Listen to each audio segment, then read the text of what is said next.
Spooky Redditpasta. Someone tell the army to drop a bomb on my house. By username Toucan the Rapper. Yeah, you read that right. Tell, not told. I want them to blow up this house and everyone in it into oblivion. You see, the cops tried to help.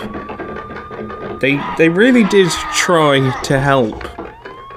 But they're all dead now, and I've barricaded myself into the bedroom closet. Obviously, I don't want to die. But I don't think I've got much of a choice. I'm holed up in Marathon County, Wisconsin. The thing outside the thing. The monster, the bastard out. No, I can't. I can't just tell you. I have to start from the start, because if I don't, you won't believe me. Hell, you'll probably think this is a prank. Now listen, I need you to understand both the truth and seriousness of what I'm about to tell you. My time left on this earth is now measured in blows the closet door can take before it shatters. You've got days, at best, before this spreads out of rural Wisconsin and into major population centres. How long you got after that depends on how close you are to Wisconsin. Now, it all started with the dead deer. That's when he saw the doe, kicking and braying some 30 yards off the path. We could hear it before seeing it.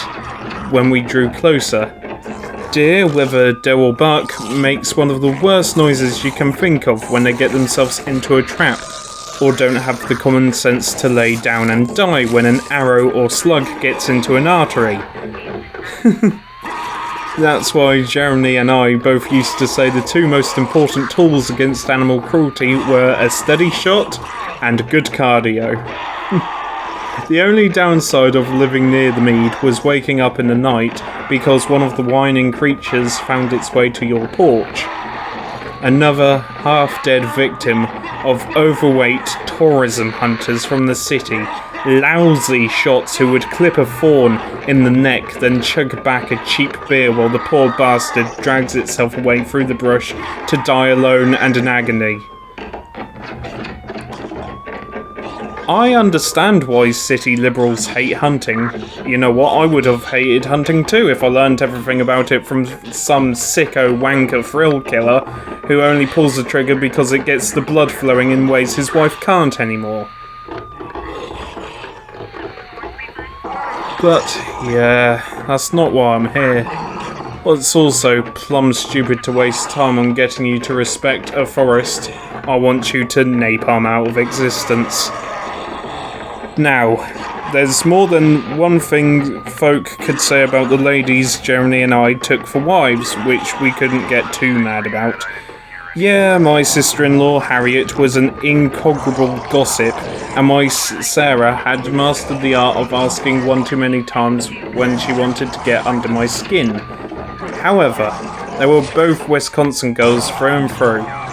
That's why, when we came to the twitching thing with rolling eyes and spittle-lined maw, it was Harriet that spoke first.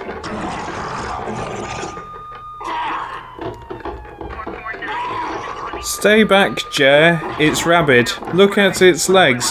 It must have taken a tumble off a cliff.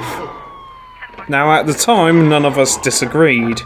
The proud beast's whines and howls were tinted with the ragged edge everybody had grown up around animals would recognise.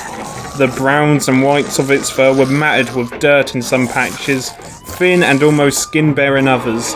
Its breaths hung quick and shallow from its ribs, and the superfluous joints above its front hooves put the wretched thing in a new, unnatural pose with every kick and spasm. I remember Sarah's reaction. Sweet Mary, mother of, we've got to put it out of its misery. You see, Sarah had crouched down next to it, Close enough to inspect it proper-like, but not so close we'd be spending the afternoon getting her shots. "Do you have your gun, Jer?" she asked, not turning from the panting creature. My brother, of course, shook his head. "No, I left it back home, not the season." Same as Kyle, I'm sure. Bet you think getting a gun rack for the truck didn't seem so stupid a notion now, hey? I grinned down at Sarah. She, of course, didn't turn around, but I knew my woman well enough to hear her smirking and rolling her eyes. "Kyle, give me your coat," she said, reaching an arm behind her back and snapping her fingers in my general direction. "Why?" I said, unzipping the thick rainproof jacket and stepping towards him. "Because I don't want to get bit, you jackass, Jeremy Fisher. Sometimes I swear your mama gave you all the brains to spite me with the gift of a handsome idiot." The rest of us laughed while Sarah wrapped the thick material around her arms, putting the coat on backwards and using the excess fabric left by our noticeable size difference to cover her hands. Now listen, to all of you city folk reading, I know you may find us laughing in this situation callous. I know that if you're not of the soil, if you've grown up safe in steel and concrete, the idea of laying hands on one of God's creations to end its suffering puts a lump in your throat and salt in your eyes. But you see, things are different out here. Jeremy and I were 7 when Pa had us snap the neck of a buck my brother had caught through the snout with a... God, what caliber bullet was it? With a .308. That's it, a .308 bullet. Sarah skinned and chopped every deer and rabbit I'd bring home, plus we'd all once seen Harriet damn near decapitate a raccoon with a shovel when it broke in to have a Thanksgiving spread one year. God, I still remember the mess. I could see the colour draining, and I knew what was coming. I lunged forward just in time to catch her before she fell. And yeah, you can imagine how that afternoon played out. Me carrying Sarah back to the truck, stitches and shots at the ER, a hefty bill that almost makes me angry at her instead of the circumstances. You know, the usual "you done got bit by a critter" treatment. I threw the coat out. Shame to, it was a nice coat. I inspected it before throwing it out, of course. The inside of the left sleeve, the one she was wearing backwards, remember, it was stained dark red. The doc reckoned a sharp piece of exposed bone must have got through the fabric when Sarah snapped its neck. I ate up that explanation at the time, because why wouldn't I? Still, even if I thought it was a bit odd that I couldn't find any noticeable tear or rip in the coat, the seams looked a bit warped around the armpit, so that was it. I decided to ignore it. I told her that she did good. I then placed a hand on her shoulder, giving it a brief squeeze. I felt her tension abate a little, her shoulders unsquaring themselves and her breath uncatching just enough for her to speak. I know, but gosh darn it, it doesn't make it any easier. Not how I wanted to spend my Sunday afternoon, she then sighed, pulling her right arm out of her coat. Even now, I'm still surprised that, out of all of us, it was Jeremy who screamed. He's not usually one to get squeamish at the sight of blood, you understand. Sarah stood, staring at her own right hand, mouth flapping open and shut like a fish out of water. Her wrist, thumb and palm were covered in a slick scarlet. The red wetness poured freely from a deep gash, running palm side from pointer to pinky. That was a big fucking mistake, as I'm sure you can now guess. Sarah came to around the time we pulled up to the hospital. The doctor wasn't too concerned, put her passing out down to shock. Luckily, no rabies, which was the main worry. At least, it was at the time. For the next few weeks, too, I thought the little incident would go down as nothing more than an anecdote to be brought up when the four of us were grey and bound to porch rocking chairs. The only thing that changed in those weeks was that Sarah insisted on avoiding our Sunday hikes. Being a supportive husband, I decided to also forego our weekly ventures into the forest. Harriet and Jeremy understood. Once or twice they joined us for the new after-church pancakes and bacon tradition we started. Like me, they assumed the incident had rattled Sarah more than she let on, and that in a few months she'd be ready to enjoy nature again. You know, I would watch her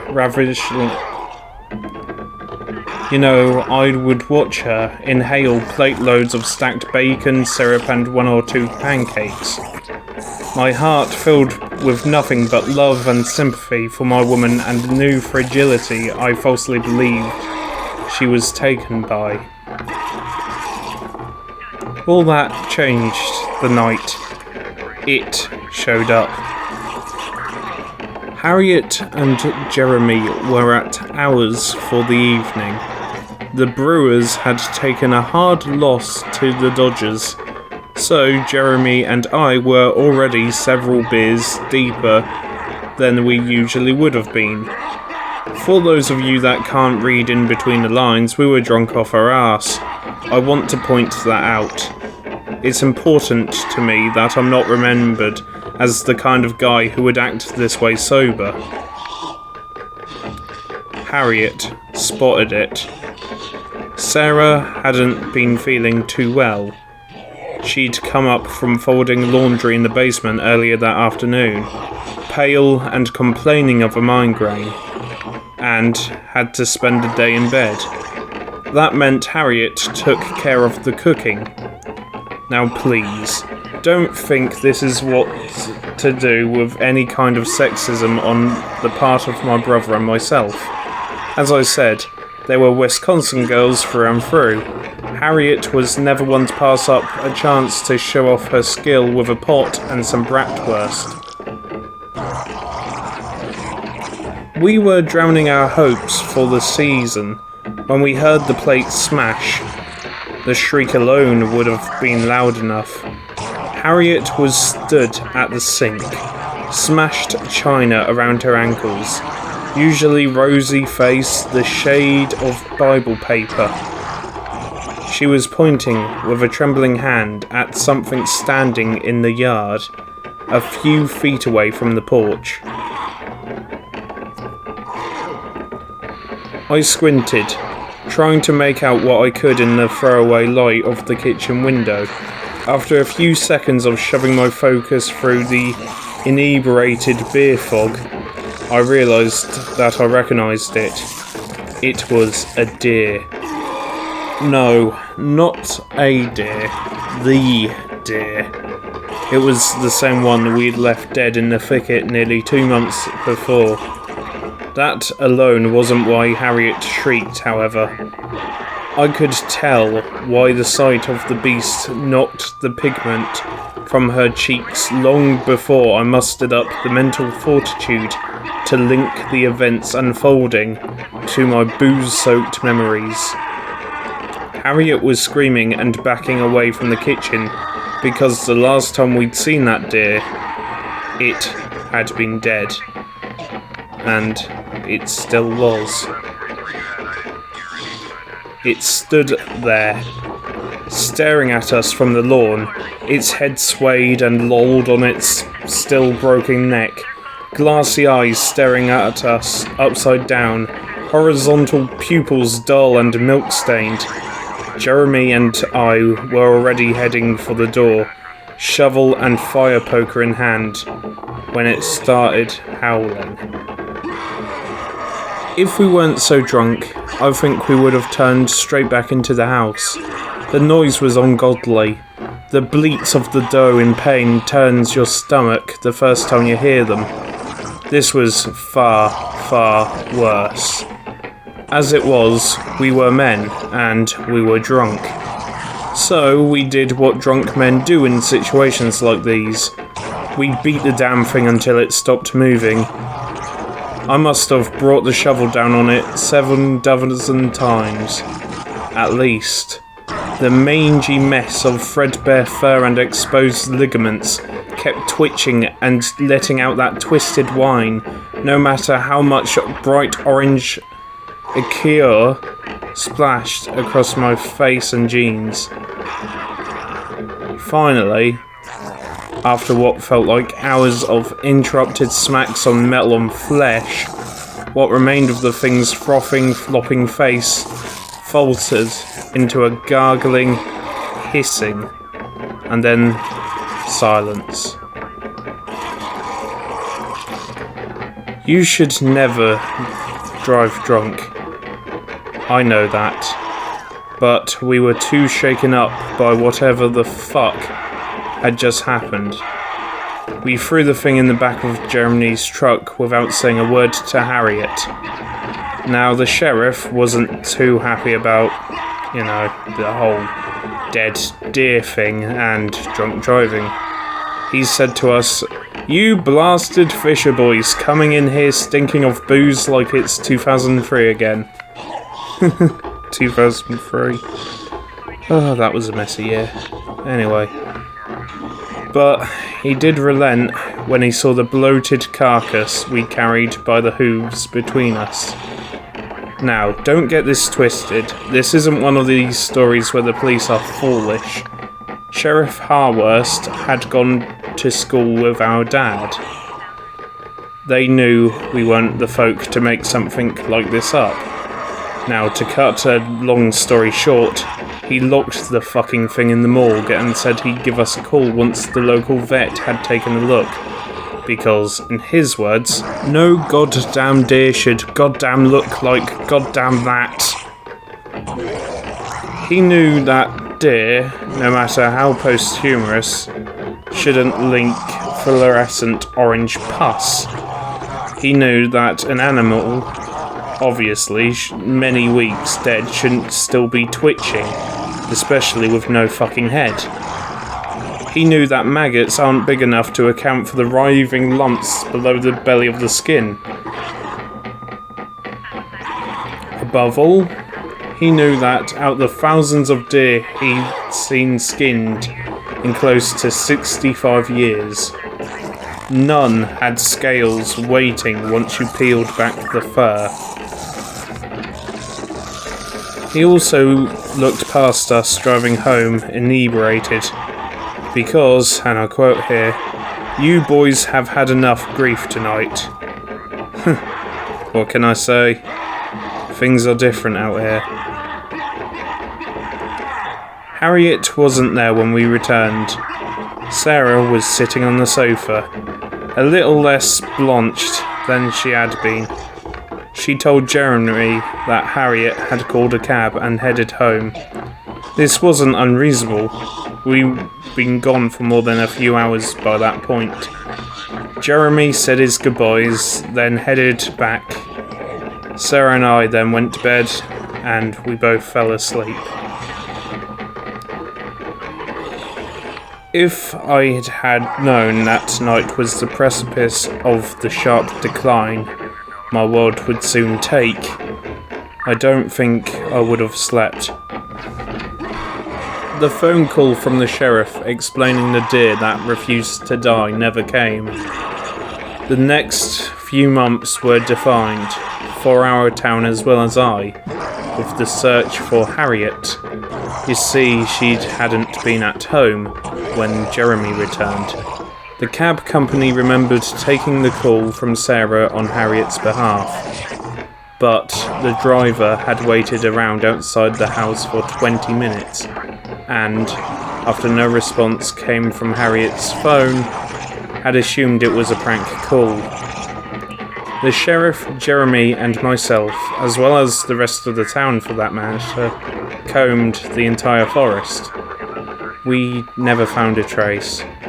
Sarah had seen Harriet leave in a cab, but no license plate existed matching the one she gave. Every avenue of inquiry came back empty, and as the weeks went on, Jeremy spiralled deeper and deeper into a futile depression. The irony of the fact that Harriet's body was right there in the house for all those long months isn't lost on me, believe me. Even now, when I'm maybe only seconds away from the same fucking fate, still, for all the longest time, we believed there was a predator on the loose. You know, a normal human type of predator. The paranoid worry that the next Dahmer or John Wayne Gacy was in our presence is what led to my putting the extra bolts on the door and bars on the windows. I stupidly thought that it would help Sarah sleep a little sounder, being the caring husband that I am. I thought her newfound insomnia was caused by mental disturbance. I can't express how much I wish that was the case.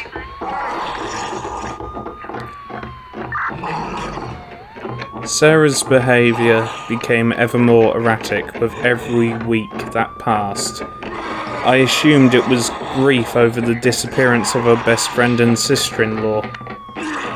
Wouldn't you have done?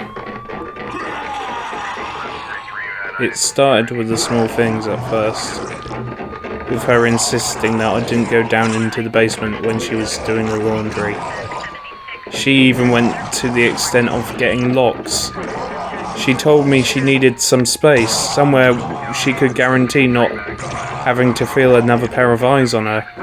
Obviously, I thought this was odd, but it also sounded to me exactly the kind of incomprehensible yet valid request somebody carrying intense trauma would make. I respected her request up until last night. There are other signs. There were things I don't think she knew I noticed. I'd come home from work to find her staring out the kitchen window, hands submerged in a sink full of piping hot water, even though there were no dishes. She'd spend longer and longer down in that basement. It got to the point that after a few months I had to ask what she was doing. She got aggressive and hurled every name under the sun at me. She'd only been that angry at me once before, when I cheated on her. We were only 17 at the time. It was a long, long time ago. We made love less and less. Eventually, she stopped going to church. As the months rolled on, I got to the point of insisting she'd go and see a counsellor, or a shrink. Anybody. Somebody. I didn't care, I just wanted her to see someone. We'd been talking about having kids before Harriet was taken. I couldn't bring up Kyle and Sarah Jr. alone. I told her, trying to feign a smile. That conversation was when I first noticed the changes in Sarah weren't only emotional. She made a new habit of scratching at her temples. There was a rash, sure, but now I was this close to her, and she was out of the basement. I noticed something strange about it. Small, silvery flakes fell between her fingers when she scratched. I'd grown up fishing in lakes. I knew fish scales when I saw them. Her eyes were different too. Off. She couldn't seem to focus on me when we were talking. Her gaze kept drifting, and sometimes I could have sworn the eyes were heading in different directions. Her features were puffy and blotchy. They had been for a while now. I'd put it down to crying, but up close that explanation didn't seem to cut it. Her lips seemed too loose when she spoke, her cheeks moving and sliding across her jaw like wet burlap over a sack full of hungry rats. Sarah insisted that she was feeling fine, that I was imagining things. I called bullshit. I should have phoned the fucking doctor or the police, but I didn't. I phoned my brother Jeremy. Now, he was over in a heartbeat. He's already lost the most important woman in his own life. He damn well wasn't going to see his brother lose the most important person in theirs. When I first told her that Jeremy was on his way, she at first tried to distract me by initiating lovemaking for the first time in months. I pushed her off me, repulsed. This may seem harsh to you, but if you could have smelt the stench that came from her mouth, you'd have thought my reaction was restrained, if anything. It was unbelievably foul, like decaying meat left to cook on asphalt at high noon. By the time Jeremy crashed through the doors, he found us engaged in a screaming match. This was an unfamiliar sight for him in itself. Sarah and I weren't that sort of couple. I was too soft-spoken, she was too forgiving of my foibles. What was of greater concern to him, however, was the state of the shrieking that was Sarah, who was hurling the worst kind of abuse at him from the open basement door. She screamed, "Fuck you, Jeremy Fisher," she then spat, eyes now fully locked on opposing ends of the room. "I bet that whore Harriet has run off to find a man with a bigger dick. You Fisher boys are both the same, limped dicks." And so on, and so on. I don't want to talk about it anymore. Even though the closet door is starting to shatter, even though I've seen Sarah did, and what she's become, I can't betray her memory like that. That wasn't her speaking. It couldn't have been. My Sarah would never. She didn't have that kind of venom in her. I know she didn't.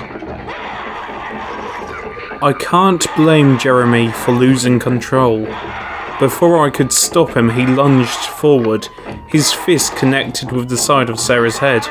Teeth scattered across the floor. Far more teeth than healthy adult gums should relinquish after what was, to Jeremy's credit I guess, a pulled punch. The right hook had knocked Sarah a step or two into the basement, hiding her from my view behind Jeremy. I then heard him scream. Not the kind of angry scream I'd expected of him, or the remorseful horror of a man who lost temper had caused catastrophe. It was the scream of a child, a helpless scream, the scream of somebody whose sanity had bent and snapped in one fluid movement. I was stood too far away from the basement door to reach it in time. Jeremy was pulled into the dark, a rake-thin hand which only bore a passing resemblance to my Sarah's gripping his shirt so tightly blooms of scarlet formed on the material from broken skin beneath. I only caught a glimpse of what had made him scream like that, before the door had slammed shut and the bolts behind the thick wood clicked into place. I'd seen a flash of her face. It hadn't snapped back into place after Jeremy's punch.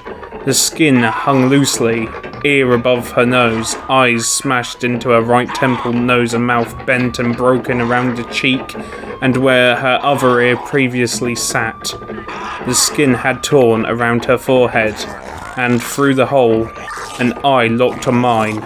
Not one of her eyes, which now sat useless and crushed where her forehead had once gave way to shining hair, a flat surface, dark orange, save for a single jet black pupil. I didn't waste any time. I loved her, but Jeremy was my brother. Any concern or confusion about what was happening to her took second place to getting my brother the hell out of that fucking basement. Just as Sarah and Harriet were Wisconsin girls, We were Wisconsin guys. I did what any Wisconsin guy would do. I got my gun. The basement was quiet by the time the ringing of the gunshots died down. With the army of locks on the other side of the door, it took a few attempts to get them all, and for the thick wood to swing open. My knuckles were tight round the Winchester's trigger as I descended into the darkness. The first thing that hit me was that smell. God, how I hadn't noticed it sat in the living room. It was awful. It was ammonia smell. It smells so sharp, it leaves singed nostrils and stinging lungs. I didn't have too long to think about the smell though. I heard my brother call out to me. I jumped the last couple of stairs, and if I had landed just a few feet to the right, where I had slipped over, I would have damn near broken my neck. The floor was covered in a thick, tarry substance. I knew straight away that this was the source of the smell. With my non-trigger hand, I pulled my shirt above my nose as I stood. I didn't have to look round long enough to see where Jeremy had been calling from. The light from the open door at the top of the stairwell cast a slim beam of illumination across the back wall of the basement. Enough of a shadow to see two bodies glued in place, with a hardened version of the same foul-smelling ooze pooling around my feet. One of the bodies was moving. Jeremy! Oh my god! Jeremy! I had to prop myself up with the butt of my rifle to steady myself as I warded across the room. The hardened ooze didn't budge or crack, no matter how hard I pulled or hit it. Fuck. Jeremy, it's not coming off. It isn't coming off. Jeremy coughed and spluttered. Even in the dim light, I could tell he wasn't doing good. He hadn't been down here long, but his skin had already flushed a gut-churning shade of purplish yellow. Every pore leaked sweat, and a gaping wound below his left nipple secreted greenish white pus. The worst part, though, was his stomach. It was wriggling, heaving, pulsating in a way that just wasn't natural. I don't know much about autonomy, but I know people don't have muscles or organs that can stick out in places Jeremy's belly was. I remember when Ma was pregnant with him, when his little feet and arms would push and poke out of her belly. "He's eager to meet the world," Ma would say to me. I really didn't want to know what manner of eager thing Jeremy carried, especially since I could see the state of the second body, and I didn't have to stretch my imagination far at all to work out who they were and how they died. It was Harriet. At least, it had been Harriet. Even through the decomposition, I recognised her auburn hair, her narrow cheekbones. I also recognised the gaping hole where her stomach had once been. I recognised the hundreds of scratch marks around the open wound, and could see clearly in my head that whatever unspeakable horror had left them would soon do the same to my brother unless I acted quickly. I really couldn't act quickly enough. I heard him scream. I'm honestly quite glad I don't have long left to live in some respects, because if by some bloody miracle I managed to reach old age, that scream would never leave my nightmares. Jeremy started heaving and shaking violently. "Jeremy, what's happening, mate? Jeremy, please!" I babbled and I cried as I kept trying to pull him free of the foul wax holding him to the wall. That's when I made the stupid mistake of dropping my gun. he let out a final, ear-splitting howl. And then, all of the worst things in my life happened at the same time. Jeremy exploded. I don't have another word for it. The force actually knocked me back onto my arse. The unnatural belly writhing reached a crescendo, and the skin split. A mess of churned organs and writhing worm-like things blasted me from my suddenly quiet brother. I was trying not to puke, desperately brushing the quivering claw-headed larvae off me, when I looked up at the ceiling, straight into a pair of flat, amber eyes. My wife shivered, shaking the last vestiges of her former shell from a new scaled body. I couldn't make out too many details before my view was obscured. In the shadowed ceiling, I had just enough time to catch how tall she'd become, how disproportionate. I had a few seconds to glimpse her grey, slimy, scaled skin still writhing and contorting as she finally embraced the final stages of her transformation.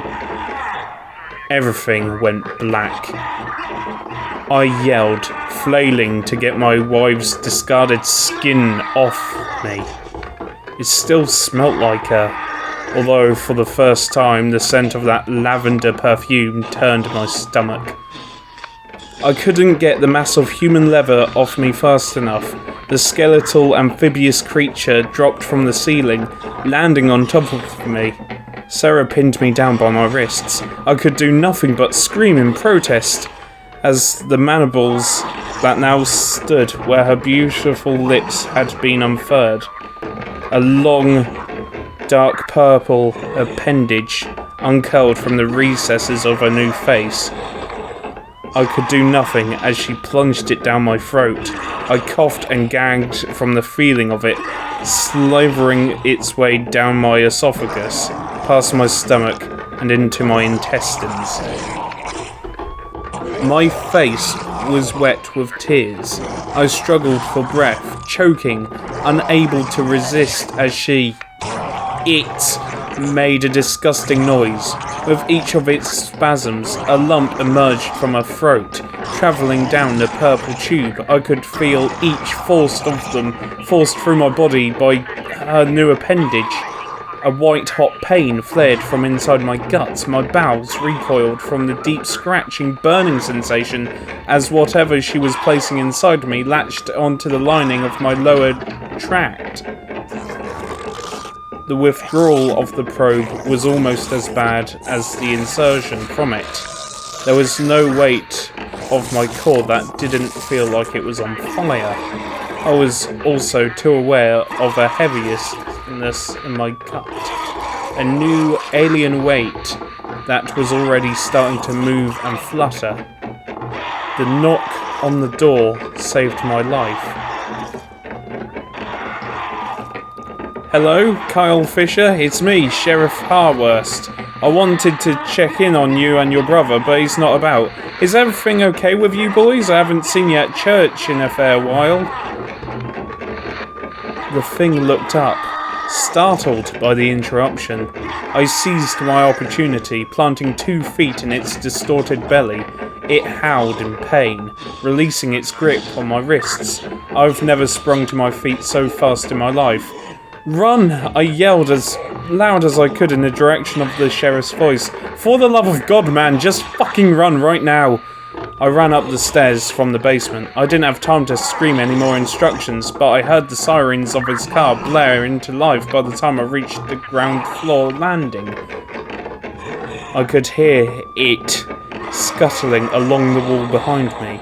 I had to try and keep the mental image of her new, thin, raking limbs from my mind as I threw myself up the stairs to the second floor, especially since, with every panicked step, I could feel the tightness and knots in my gut moving independently of my muscles. Any thought she'd remember that it might have spared me from the worst of what she became were gone. I could hear her behind me as I staggered up the stairs. I was sure my heart would crack through my ribs.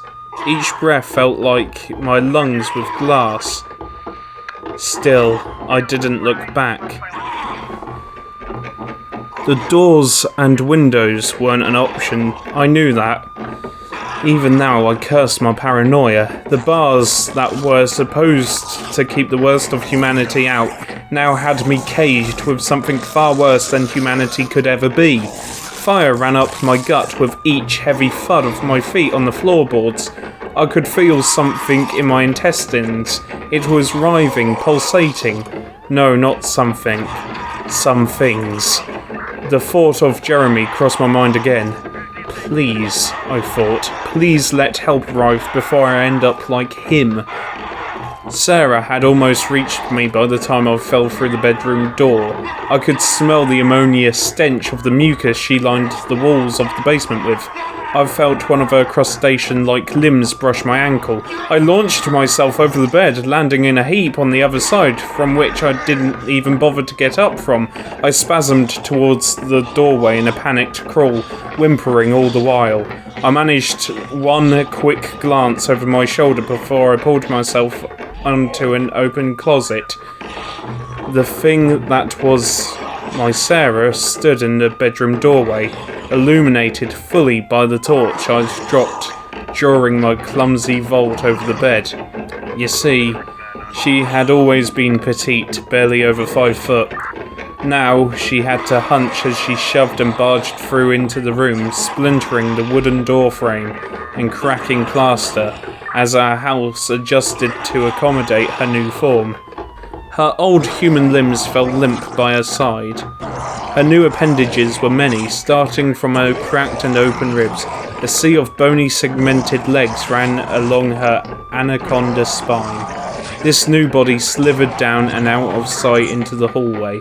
What little flesh remained on the monstrous sarapede hung around its neck like a scarf, clearly ready to be shed like the rest of her skin had moments before. The same could have been said about her organs, heart, lungs, liver, all of her organs, all hung shriveled and decaying from those clicking limbs closest to its face. That face.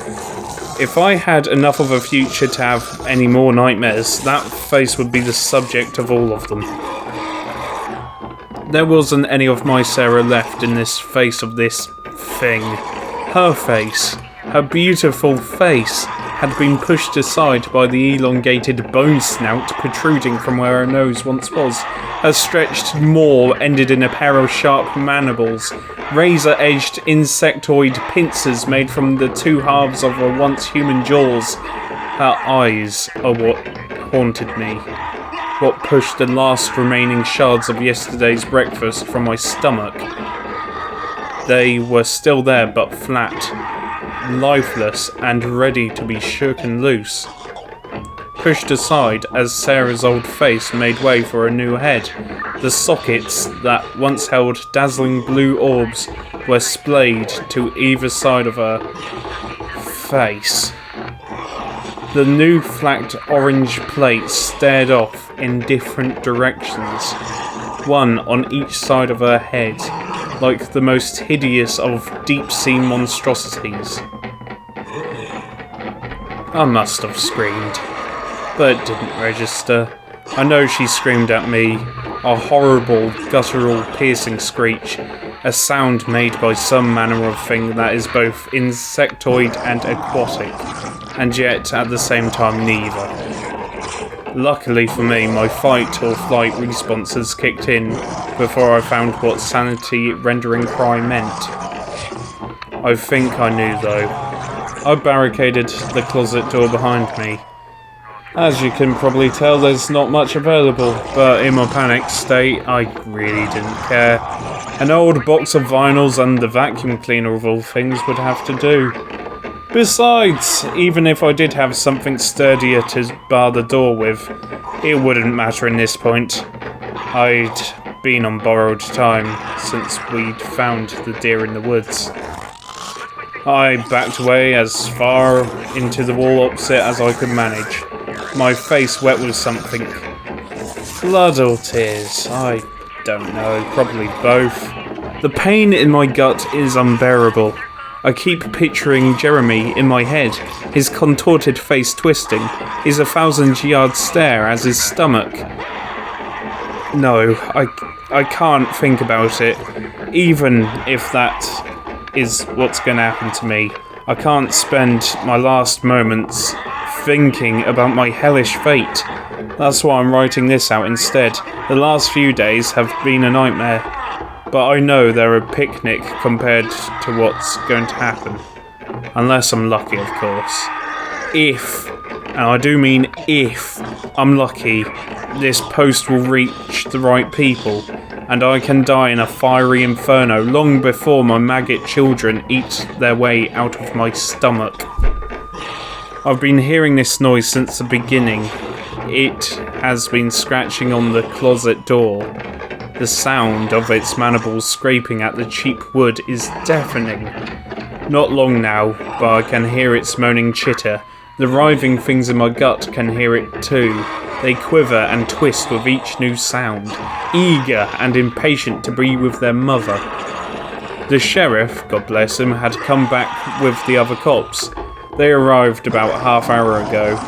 I hadn't heard any sound from them since their screams stopped. This is it. It's just me. Here, at the end, with the monster that was my soulmate, and her brood. If you're reading this, don't send help.